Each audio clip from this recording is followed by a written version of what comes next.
में कोई कर्म कर दिया वो भी भोगना पड़ेगा। बोले हाँ, उसके लिए प्रायश्चित करना पड़ेगा, नहीं तो 27 प्रकार के 28 प्रकार के नरकों का यहाँ निर्माण किया गया,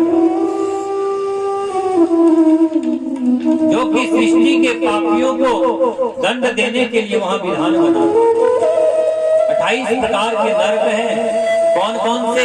तामिश्र, अंधतामिश्र, रौरव, कुंभीपाक, असीपत्रवन, वैतरणी, लालाभक्ष आदि आदि। बोले कोई व्यक्ति झूठ बोलता है, उसे तामिश्र नरक में डाल देते हैं। किसी व्यक्ति ने पक्षी को खाया हो तो कहते हैं कृमि भोज, नरक में उसे भेजते हैं। उस नरक में कीड़े ही कीड़े होते हैं, उन कीड़ों के बीच में जीव चला जाता है, कीड़े उसको खाते हैं, लेकिन वो कुछ भी नहीं कर सकता, तो शरीर से ही जाता है, उससे और कीड़े मर जाते हैं, वो पाप और लगता रहता है, पाप बढ़ता रहता है, वो उस नरक से बाहर नहीं निकल सकता।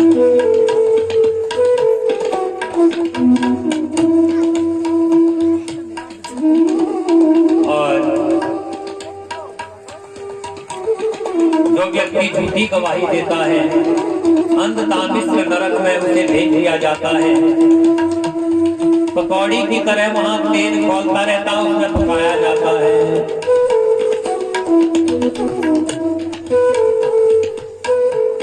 अब पूरे नरकों का वर्णन मैं करूं तो कल से आप लोग कहेंगे भाई हमने तो कथा ही नहीं सुननी है,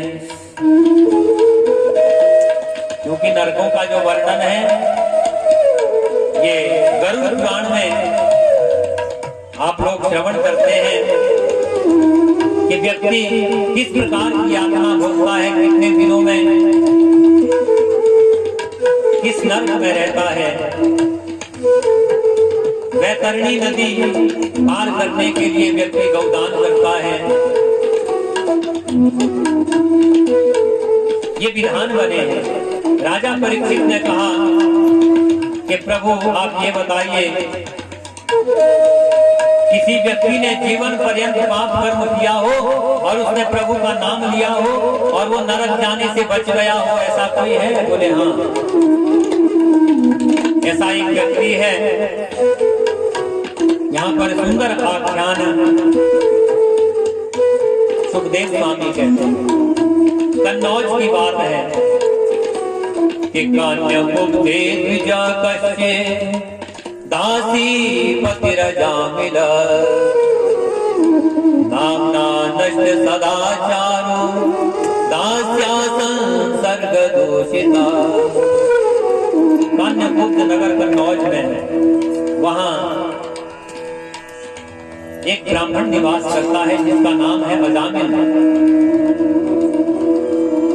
इसके घर पर एक धर्मपत्नी है जिसका नाम है सुशीला। लेकिन भागवत कहती है कि मन पर कभी भी विश्वास ना करें। ये अजामिल कहीं दूर देश में गया, वहां किसी स्त्री से विवाह कर दिया, घर लेकर के आया। घर में जो सुशीला नाम की धर्मपत्नी थी उसका परित्याग कर दिया।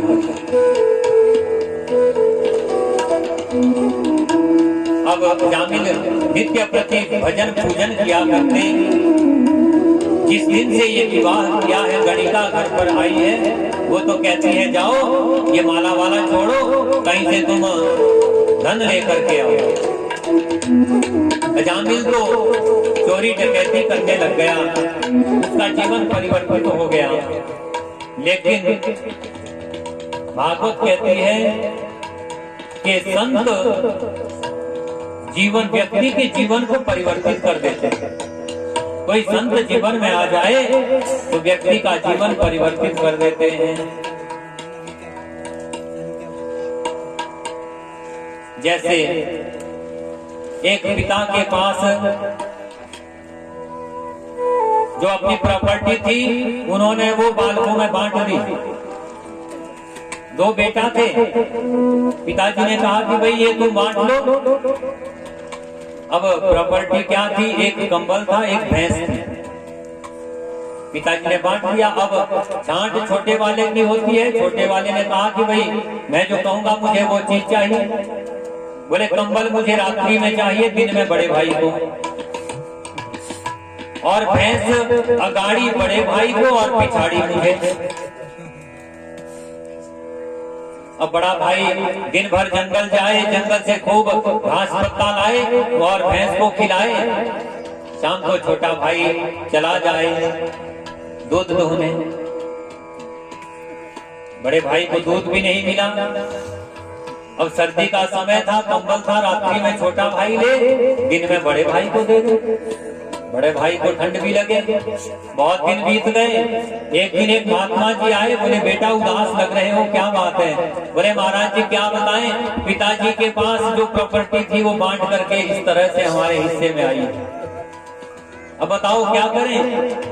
बोले बेटा इसकी मैं युक्ति बताता हूँ। महात्मा लोग युक्ति जानते हैं। बोले दिन में तुम्हारा होता कंबल? बोले हाँ जी। उसको पानी में रख देना। अब उसने पानी में रख दिया। शाम को छोटा भाई कंबल ले तो गीला कंबल कहां सोए। 2-3 दिन हो गए और बोले भैंस दूने जब छोटा भाई जाए, गाड़ी तो तुम्हारी? बोले हाँ। तो जोर से बोले भैंस के सिर पर डंडे से मारना। अब जैसे बाल्टी भर गई दूध की, डंडा लगा सिर पे, भैंस उछली, वो दूध सारा गिर गया। 1 दिन हुआ, 2 दिन हुआ, बहुत दिन हो गए।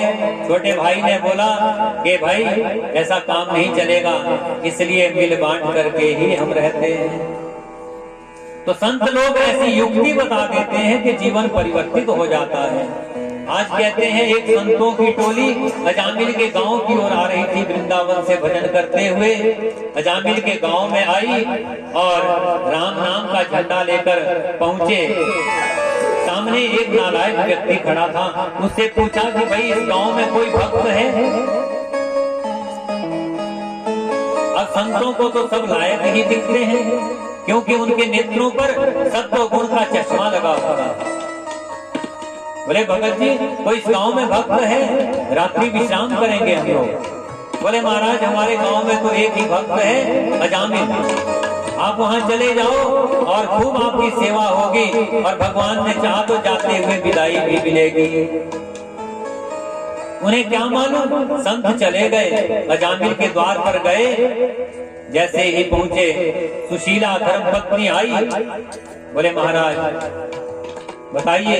बोले देवी भगत जी कहाँ हैं? बोले महाराज ये किसी भगत का घर नहीं है, ये तो डाकू का घर है, आप गलत जगह आ गए। बोले कोई बात नहीं बेटी। सुशीला ने कहा कि आप ये अन्न जल ग्रहण करो। उन्होंने ग्रहण किया, कुछ दूरी पर चले गए और रात्रि विश्राम किया। इतने में अजामिल जो कि डाका डालने गया था वो भी पहुंच गया और कहता है कि भाई ये कौन बैठे हैं लंबी लंबी दाढ़ी वाले? सुशीला ने कहा कि अरे ऐसा नहीं कहते, ये संत लोग हैं। धर्मपत्नी से डरता भी ना, ऐसा नहीं कहते, तो चुप हो गया। आज महंत जी ने रात्रि में विचार किया कि देखो हमने घर बार त्याग दिया, सब कुछ छोड़ दिया, आज महात्मा बन गए। हमारा महात्मा बनना तभी सार्थक होगा यदि आज हमने इसका जीवन परिवर्तित कर दिया। प्रातः काल हुई, महात्मा लोग जाने लगे। बोले अजामिल हम जा रहे हैं। बोले महाराज जाइए। अरे भाई ऐसे कैसे? घर पर कोई संत आ जाए तो उनको कुछ विदाई दी जाती है, तो क्या कुछ दक्षिणा वक्षिणा नहीं दोगे? बोले महाराज आपकी यही दक्षिणा है कि आपका मैंने सोटा लोटा नहीं रख दिया, नहीं तो इसे भी रख जाओ। बोले मैं तुमसे कोई पैसा नहीं मांगता हूँ, मैं तुमसे एक बात मांगता हूँ यदि तुम देना चाहो। बोले महाराज बताओ। बोले इस बार जो सुशीला के गर्भ से बालक होगा उसका नाम तुम नारायण रख देना। बोले महाराज नाम कुछ पुराना सा है नारायण, क्योंकि आजकल नाम नए नए चाहिए। मैं अक्सर कथा में कहा करता हूं, एक माता जी ने तो अपने बेटे का नाम बुद्धू रख दिया। क्या रख दिया? बुद्धू। ऐसे ही नाम रख रहे हैं आजकल, कोई चिंटू है, कोई पिट्टू है, कोई बुद्धू है। बोले बुद्धू नाम रख दिया। अब बेटा विद्यालय पढ़ने जाता तो उसे चिढ़ाते, बोले बुद्धू आ गया, बुद्धू आ गया। घर आया, बोले माता जी आपने मेरा क्या नाम रख दिया ये बुद्धू, कोई आपको नाम नहीं मिला? बोले बेटा अब तो तू जवान हो गया, बड़ा हो गया, जहाँ अपने आप ढूंढ ले कोई अच्छा सा नाम मिल जाए। बेटा चला गया, एक मंदिर में गया, एक माता जी पूजा कर रही थी। बोले माता जी अपना नाम बताओ, तुम्हारा नाम क्या है? बोले मेरा नाम तो लक्ष्मी देवी है। अरे बोले लक्ष्मी देवी होकर फिर भी पूजा कर रही है, ये नाम ठीक नहीं। और आगे गया, एक व्यक्ति भीख मांग रहा था। बोले भाई तुम्हारा नाम क्या है? बोले मेरा नाम है धनपति। बोले धनपति होकर भीख मांग रहे हो, ये भी नाम ठीक नहीं। आगे गया, एक व्यक्ति तो चला ही गया, चार आदमी उठा करके ले जा रहे थे। बोले भैया रुको जरा, इस व्यक्ति का नाम क्या था? बोले इसका नाम तो अमर सिंह था। बोले अमर सिंह और मर गया। लौट करके घर आया, माँ ने पूछा बेटा कोई नाम मिला? बोले माता जी क्या नाम मिला, लक्ष्मी जैसी पूजा करे, धनपति मांगे भीख, अमर सिंह जैसे चले गए, अब बुद्धू नाम है। अब यही नाम है। शास्त्र क्या कहता है कि यतो नाम ततो गुण, जैसा हम नाम रखेंगे वैसा ही गुण उस व्यक्ति के अंदर आ जाएगा। इसलिए नाम जब भी रखें तो परमात्मा से जुड़ते हुए नाम रखें कि उसमें भगवान का भी कुछ नाम आ जाए।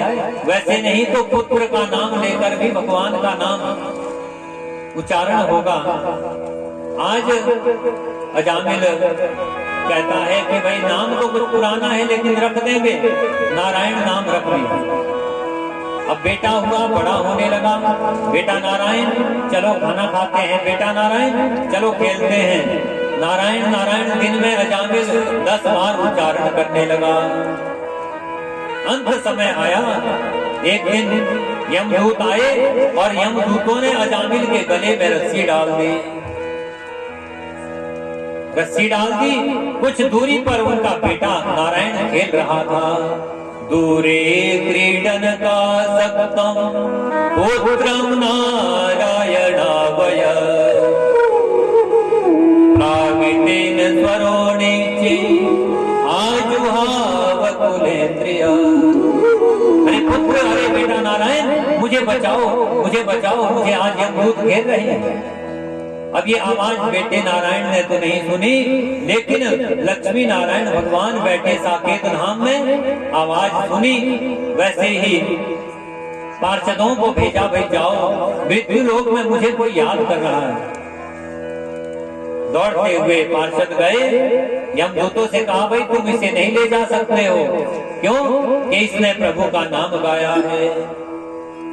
हमारे प्रभु का नाम नारायण। बोले इसने तो अपने बेटे का। बोले सबसे पहले तो नारायण का ये नाम है, बेटा तो बाद में हुआ। ये नाम तो आदि अनादि है। यमदूत भाग गए, वापस गए और यमराज ने पूछा कि भाई तुम अजामिल को लेकर के नहीं आए? बोले महाराज वहां तो पीले वस्त्रों में परमात्मा के दूत आए थे, कहते हैं इसने हमारे स्वामी का नाम लिया है। बोले धीरे बोलो, क्योंकि उसी परमात्मा, उसी परवरदिगार के द्वारा मुझे भी ये सृष्टि के पापियों को दंड देने के लिए ये कार्य मुझे सौंपा गया। हम 12 लोग ऐसे हैं जो प्रभु की सत्ता को जानते हैं। स्वयं नारद शंभो कुमार कपिलो मनु, प्रहलाद जनको भीष्म बलिर्व्यास गिरवय।